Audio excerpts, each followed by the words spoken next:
Assalamualaikum warahmatullahi wabarakatuh. Perkenalkan, nama saya Dila Dulita. Saya dari kelas 10 MIPA 6 SMAN 1 Karangrejo.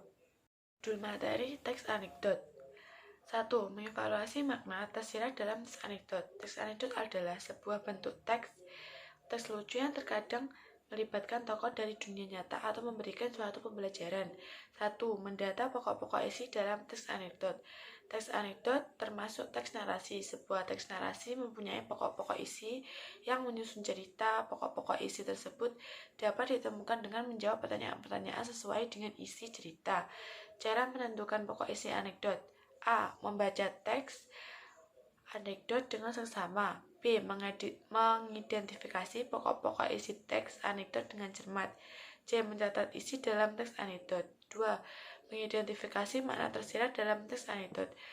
Teks anekdot adalah sebuah cerita yang mengandung makna tersirat. Makna tersirat tersebut adalah berupa pesan, kritik, maupun nasihat.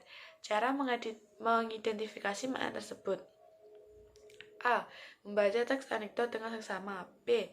Menganalisis pesan, kritik, maupun nasihat dengan menilai tindakan ataupun dialog yang disampaikan tokoh. C. Menyimpulkan makna tersirat berupa pesan, kritik, maupun nasihat dari cerita.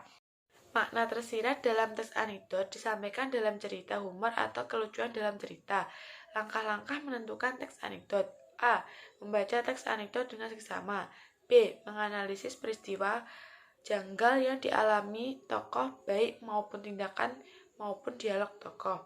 C. Mengumpulkan faktor penyebab kelucuan pada teks anekdot. B. Mengumpulkan makna tersirat dalam teks anekdot. Langkah-langkahnya adalah 1. Bacalah teks anekdot secara keseluruhan. 2. Pahami unsur-unsur teks anekdot. 3. Temukan aspek lucu, konyol, dan jengkel. 4.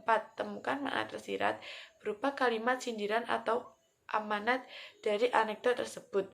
Menganalisis struktur dan kebahasaan teks anekdot. 1. Struktur teks anekdot. 1. Abstrak. 2. Orientasi. 3. Krisis. 4. Reaksi. 5. Kode. 2. Kebahasaan dalam teks anekdot. Ciri kebahasaan. 1. Menggunakan kalimat retoris. 2. Menggunakan konjungsi waktu. 3. Menggunakan kalimat tanya. 4.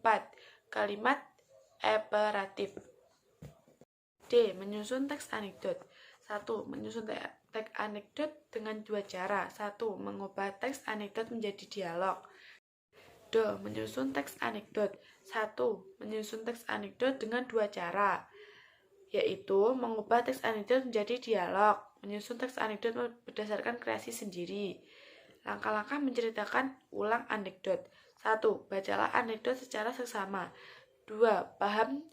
Pahami jalannya cerita. 3. Catat unsur-unsur pokok. D. Ceritakan kembali dengan pola atau dialog ke narasi atau narasi ke dialog.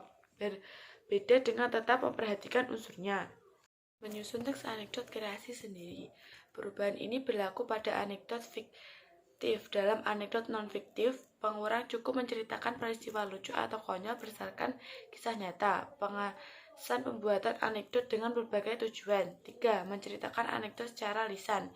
Sebelum menceritakan teks anekdot secara lisan, seseorang memerlukan latihan bercerita menggunakan persiapan mental dan penampilan. Mental yang dimaksud adalah sikap percaya diri dan berani.